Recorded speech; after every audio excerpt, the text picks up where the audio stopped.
आज का पहला सवाल है, भारत में रेल का आरंभ किस सन में हुआ?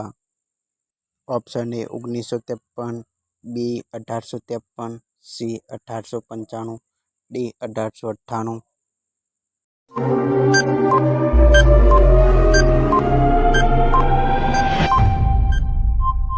आपका जवाब है बी 1853। दूसरा सवाल है, भारत में सबसे तेज चलने वाली गाड़ी कौन सी है? ऑप्शन है Shatabdi express, B Vivek express, C Thar express, D life express.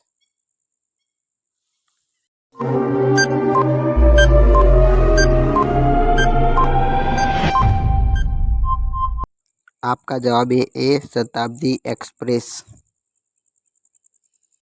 तीसरा सवाल, रेल इंजन के आविष्कारक कौन है? Option A George Orwell, B Abdul Ghaffar Khan, C George Stephenson, D अन्य।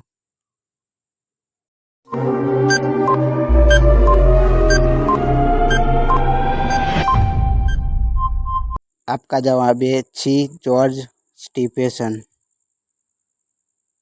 हमारे नए वीडियो देखने के लिए चैनल को सब्सक्राइब कीजिए और बेल आइकॉन दबाइए।